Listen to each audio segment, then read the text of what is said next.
कारण हम भारत में रहने वाले विभिन्न प्रकार के जाति धर्म के लोग, जैसे सिख है, ईसाई है, हिंदू, मुस्लिम, जैन, फारसी, ये सभी हम भारत देश में रहते हैं और एक दूसरे के साथ भाईचारे की भावना के साथ मिलजुल कर रहते हैं। ये सहिष्णुता की भावना हमें भारतीय संस्कृति से ही प्राप्त हुई है। हमारी भारतीय संस्कृति की चौथी विशेषता है स्थायित्व एवं समन्वय भाव। जब हम इतिहास पढ़ते हैं तो हमें पता चलता है कि हजारों लाखों वर्षों से ही हमारे भारत में आक्रमणकारियों का प्रहार होता रहा है। बहुत सारे आक्रमणकारी जैसे यूनानी हैं, कुषाण हैं, मुगल हैं, अंग्रेज हैं, ऐसे बहुत सारे आक्रमणकारियों ने हमारे भारत को लूटा, उस पर शासन किया। उन्होंने हमारी संस्कृति पर प्रहार किया, हमारी संस्कृति को तोड़ने का प्रयास किया, लेकिन उसमें वे अक्षम रहे। हमारी भारतीय संस्कृति का स्थायित्व इससे प्रकट होता है कि हमारी भारतीय संस्कृति को जो नींव है वो कितनी प्रबल है। जैसे बरगद के वृक्ष का जड़ प्रबल रहता है, वैसे हमारी भारतीय संस्कृति है जो हजारों लाखों प्रयास करने के बावजूद भी जो है नहीं टूटी, अभी तक प्रबल रूप से कायम है और इसमें समन्वय भाव झलकता है। हमारी भारतीय संस्कृति में जितने आक्रमणकारी आए उन सभी की संस्कृति जो है हमारी भारतीय संस्कृति में विलय होती गई और हमारी भारतीय संस्कृति और भी ज्यादा प्रगाढ़ होती गई। हमारी भारतीय संस्कृति की पांचवी विशेषता है आध्यात्मिकता। हमारी भारतीय संस्कृति में भौतिकता को ज्यादा महत्व न देते हुए आध्यात्मिकता को महत्व दिया गया है।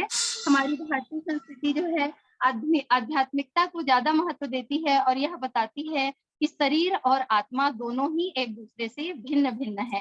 शरीर तो नश्वर है, क्षण भंगुर है, लेकिन आत्मा अजर अमर है। यह शिक्षा देते हुए हमारी भारतीय संस्कृति हमें बताती है कि आत्मा ही है जो परमात्मा का अंश है और यही आत्मा जो है परमात्मा से हमें जोड़े रखता है। इसीलिए भौतिकवादी संसार से प्रेम न करते हुए हम आध्यात्मिक रूप से ईश्वर से जुड़ने का प्रयास करें। यह प्रेरणा, यह शिक्षा हमें हमारी भारतीय संस्कृति ही देती है। भारतीय संस्कृति की छठवीं विशेषता है बच्चों व्यक्ति निर्माण एवं चरित्र निर्माण। हमारे भारत देश में इतिहास से हमने जाना कि पहले गुरुकुल प्रथा जो है चलती थी। गुरुकुल परंपराओं में बच्चों को गुरुकुल में पढ़ाया जाता था, वेद, पुराण, अन्य विभिन्न प्रकार के शास्त्रों का ज्ञान दिया जाता था और इन शास्त्रों के द्वारा उनके अंदर बहुत सारी अच्छी अच्छी बातें जो हमारे वेद में कही गई हैं, उपनिषदों में कही गई हैं, वह बातें सिखाई जाती थी। जैसे सत्यम वद, सत्य बोलो, धर्मम चर, धर्म का आचरण करो, मातृदेवो भव, माता देव तुल्य है, पितृदेवो भव, पिता देव तुल्य है, आचार्य देवो भव, आचार्य देव तुल्य है, सत्यमेव जयते, सदैव सत्य बोलो, सत्य की सदैव विजय होती है, अस्तो मां सदगमया, असत्य से सत्य की ओर ले चले। हे प्रभु हमें असत्य से सत्य की ओर ले चले। तो इस प्रकार की जो शिक्षाएं वेद पुराण के द्वारा गुरुकुल के माध्यम से ऋषि मुनि बच्चों में डालते थे और बच्चों में डाले गए यही संस्कार बच्चों में व्यक्ति का निर्माण एवं आत्म का निर्माण जो है करता था। यही हमारी भारतीय संस्कृति की विशेषताएं हैं। सातवीं विशेषता हमारी भारतीय संस्कृति की है तीन तकार, अर्थात त्याग, तपस्या एवं तपोवन। हमारी भारतीय संस्कृति जो है त्याग की महिमा हमको सिखाती है कि हमें लेने से ज्यादा देने की परंपरा, आदत जो है डालनी चाहिए। लेने वाला व्यक्ति सदैव गरीब रहता है और देने वाला व्यक्ति गरीब होते हुए भी सदैव अमीर कहलाता है, चाहे वो किसी भी वस्तु का दान हो। जैसे हम उदाहरण में हमने राम और श्रवण कुमार के बारे में बहुत अधिक पढ़ा है कि सबको कैसा पुत्र चाहिए, तो हमको राम जैसा पुत्र चाहिए, हमको श्रवण जैसा पुत्र चाहिए। तो क्यों चाहिए राम जैसा पुत्र, क्यों चाहिए? क्योंकि हमारे वेदों ने, पुराणों ने हमें बताया कि राम ने अपने ही भाइयों के लिए स्वयं का साम्राज्य जो है त्याग करके वन गमन को अपनाया। उसी प्रकार श्रवण कुमार ने अपने गृहस्थ जीवन की सुख सुविधाओं को त्याग करके, जब उन्होंने देखा कि उनकी पत्नी स्वयं जो है उनके माता पिता को दुख देती हैं, अच्छे से भोजन नहीं कराती हैं, तकलीफ देती हैं, तो उन्होंने अपने आत्मिक सुख को छोड़ करके अपने स्वयं के भौतिक सुख को त्याग दिया और अपने माता पिता को कांवर पे बिठा करके तीर्थ दर्शन, तीर्थ यात्रा के लिए ले गए। तो इस प्रकार जो त्याग करता है, हमारी भारतीय संस्कृति हमें सिखाती है कि जो पुरुष त्याग करते हैं वो संसार में सदैव के लिए अमर हो जाते हैं। तीन प्रकार में दूसरा है बच्चों तपस्या। तपस्या हमारे भारतीय संस्कृति में हमको तपस्या से जुड़ी हुई मूलभूत धारणाएं यह बताई गई हैं कि व्यक्ति को तपस्या करते रहना चाहिए। प्राचीन काल में ऋषि मुनि जो है, प्राचीन काल में ऋषि मुनि हिमालय पर्वत में जाकर के एकांत में जाकर के तपस्या करते थे। लेकिन हमारी भारतीय संस्कृति कहती है कि कलयुग में मनुष्य का इस प्रकार से तपस्या करना संभव नहीं है। वह गृहस्थ जीवन में ही व्रत उपवास करके, सत्संग, रामायण पाठ करके तपस्या कर सकते। ठीक है, तुम जाओ ना। 3 प्रकार में तीसरा है बहनों तपोवन। तपोवन का अर्थ होता है अपने आप को तपाना। इस प्रकार से हम जो है अपने गृहस्थ में रहते हैं, सांसारिक सुख भोगने के बाद एक समय ऐसी स्थिति आती है जब हमको वानप्रस्थ धारण कर लेना चाहिए, और वानप्रस्थ धारण करके, संन्यास आश्रम धारण करके हमें अपने कर्मों को अच्छा बना करके परमात्मा के पास जाने के लिए अग्रसर हो जाना चाहिए। इस प्रकार की शिक्षाएं हमें हमारी भारतीय संस्कृति से मिलती है। भारतीय संस्कृति की आगे विशेषता है बहनों कर्मवाद। हमारी भारतीय संस्कृति कहती है कि कर्म कीजिए, फल की इच्छा न करिए। जैसे हमने गीता में भगवान श्री कृष्ण से कहिए मुख से सुना है कि कर्मण्येवाधिकारस्ते मा फलेषु कदाचन। कर्म करने पर हमारा अधिकार है, फल पर हमारा कोई अधिकार नहीं है। यदि हम अच्छे कर्म करेंगे तो भगवान हमें पुरस्कार देंगे, यदि हम बुरे कर्म करेंगे तो भगवान हमें दंड देंगे। इसीलिए सदैव हमें अच्छे कर्म ही करने चाहिए। भारतीय संस्कृति की आगे विशेषता है बहनों जीवन मूल्य एवं नैतिक मूल्य। भारतीय संस्कृति हमें इन मूल्यों से अवगत कराती है कि हमारे अंदर सदाचार, सद्भाव होना चाहिए, सत्य, अहिंसा के प्रति प्रेम होना चाहिए, त्याग, परोपकार की भावना रहनी चाहिए, विश्व बंधुत्व की। हमारा परिवार ही हमारा नहीं है बल्कि संपूर्ण विश्व ही हमारा परिवार है। केवल एक अकेला हमारी जो भारतीय संस्कृति है वही हमें यह सिखाती है कि सर्वे भवन्तु सुखिनः, सभी सुखी हों, सभी निरोग हों, सबका कल्याण हो। और दूसरे देशों में हम जाएं तो दूसरे देश की संस्कृति उनको ये नहीं सिखाती कि आप ऐसा मांगिए भगवान से कि सभी सुखी हो, सभी निरोग हो, सब अपने लिए मांगते हैं। लेकिन हमारी भारतीय संस्कृति इतनी उच्च कोटि की है कि वो सबके लिए प्रार्थना करने की प्रेरणा हमको देती है। आगे हमारी संस्कृति की विशेषताएं हैं बहनों पुनर्जन्म। हमारी भारतीय संस्कृति में पुनर्जन्म को भी महत्व दिया गया है कि मनुष्य यदि अच्छे कर्म करता है तो वो अच्छे जन्म का सुख भोगता है, और यदि परम सत्ता के लिए वो इतने अधिक अच्छे कर्म कर लेता है तो उसे मोक्ष मिल जाता है, वो भगवान में समाहित हो जाता है, उसको बार बार धरती पर जन्म लेने की आवश्यकता नहीं पड़ती। लेकिन यदि मनुष्य पाप कर्म करता है तो वह पाप कर्म प्रारब्ध के रूप में उसके साथ चलते रहता है, और उस प्रारब्ध कर्मों को भोगने के लिए उसको वैसी वैसी योनियों में जन्म लेना पड़ता है। इसीलिए हमारी भारतीय संस्कृति हमें सदैव यह सचेत करती रहती है कि हम सदैव अच्छे कर्म ही करें, अच्छे कर्म करने के लिए हमको प्रेरित करते रहती है। आगे है वर्ण व्यवस्था। हमारी भारतीय संस्कृति में वर्ण व्यवस्था एक बहुत ही महत्वपूर्ण विशेषता है। इसकी कर्मों के आधार पर समाज में सामाजिकता को सुरक्षित रखने के लिए ही वर्ण व्यवस्था की गई है। यह वर्ण व्यवस्था बहनों कर्मों के आधार पर की गई है। कर्म के आधार पर 4 प्रकार की वर्ण व्यवस्थाएं की गई हैं, ब्राह्मण, क्षत्रिय, वैश्य और शूद्र। जो पठन पाठन का कार्य करते हैं उनको ब्राह्मण की श्रेणी में रखा गया है, जो समाज की रक्षा का दायित्व निभाते हैं उनको क्षत्रिय की श्रेणी में, और जो कृषि कार्य करते हैं, समाज को भोजन आदि सामग्री उपलब्ध कराते हैं उनको वैश्य की श्रेणी में, और जो सबकी इन तीनों वर्गों की सेवा का कार्य करते हैं वो शूद्र की श्रेणी में आते हैं। इनका जातीयता से कोई संबंध नहीं है। ये वर्ण व्यवस्था केवल कर्मों के आधार पर की गई है, लेकिन आजकल इसका रूप जो है वर्ण व्यवस्था को जाति से संबंधित करके यह एक बहुत बड़ी समस्या के रूप में अग्रसर हो रहा है। आगे भारतीय संस्कृति की विशेषताएं हैं आश्रम व्यवस्था। हमारे ऋषि मुनियों ने बताया कि सतयुग में जो है लोगों की उम्र जो है हजारों लाखों वर्ष की होती थी, लेकिन कलयुग में लोगों की उम्र जो है कम हो गई है, मुख्यतः जो है 100 वर्ष की आयु। लेकिन आज हम अपने आसपास देखते हैं ज्यादातर लोगों की उम्र जो है 50 से 60 से ज्यादा नहीं होती है। लेकिन 100 वर्ष की आयु के हिसाब से हमारे भारतीय ऋषि मुनियों ने 4 प्रकार के आश्रम व्यवस्था के बारे में बताया है, जिसमें पहला आश्रम व्यवस्था है ब्रह्मचर्य आश्रम, जिसमें 25 वर्ष तक की आयु तक ब्रह्मचर्य आश्रम का पालन करना चाहिए, ब्रह्मचर्य व्रत धारण करना चाहिए, जिसमें हमें पठन पाठन, विद्या अर्जन करना, ज्ञान अर्जन करना, ये सभी कार्य करने चाहिए। 25 वर्ष की आयु के बाद दूसरा आश्रम जो है ये हमारा गृहस्थ आश्रम, उस गृहस्थ आश्रम में प्रवेश करना चाहिए, विवाह करना चाहिए, संतान उत्पत्ति करना चाहिए, संतान का अच्छे से शिक्षण और अच्छे से पालन पोषण करना चाहिए। पुनः जब 25 वर्ष गृहस्थ आश्रम के पूर्ण हो जाते हैं जब व्यक्ति 50 वर्ष का हो जाता है तब तीसरा आश्रम वानप्रस्थ आश्रम में हम प्रवेश करते हैं, जहाँ हम गृहस्थ से पूर्णतः विमुखित हो जाते हैं और वहाँ ईश्वर की भक्ति सत्संग में अपना समय व्यतीत करते हैं। पुनः जब 25 वर्ष की आयु पूरी हो जाती है, जब हम 75 वर्ष के हो जाते हैं, तो हमें संन्यास आश्रम धारण कर लेना चाहिए, जहाँ तपोवन में जाकर के हमें तपस्या करनी चाहिए। ईश्वर के प्रति जो अपनी अंतिम अभिलाषा है उसको प्रकट करते हुए ईश्वर को प्रार्थना करनी चाहिए। आगे हमारी भारतीय संस्कृति की विशेषताओं में पुरुषार्थ चतुष्टय आता है, जिसमें 4 प्रकार के पुरुषार्थ को स्वीकारा गया है। धर्म, अर्थ, काम, मोक्ष। इसमें बताया गया है कि चूंकि मनुष्य एक सामाजिक प्राणी है, गृहस्थ में रहता है, इसीलिए धर्म को अपनाना अत्यंत जरूरी है। धर्म का अर्थ है कर्तव्य के प्रति हमारे क्या क्या उत्तरदायित्व है, ये हमें ज्ञात होने चाहिए। अर्थ, यदि हम गृहस्थ में हैं तो धन की भी आवश्यकता होती है, उतना ही धन अर्जित करें जो लोक व्यवहार के लिए हमें जरूरी है। केवल धन का संचय करने के लिए पूरा जीवन बर्बाद कर देना सही नहीं है।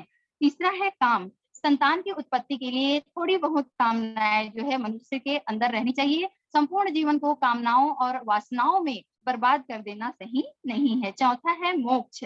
परम पुरुषार्थ करके मोक्ष की प्राप्ति। बार बार योनि में अलग अलग योनि में जन्म लें, भटकते रहें, इससे अच्छा है कि इसी जीवन में इतने अच्छे कर्म करें, इतनी अच्छे से तपस्या, त्याग तपस्या को धारण कर लें कि हम जीवन मरण के चक्र से मुक्त हो जाएं और भगवान में समाहित हो जाएं।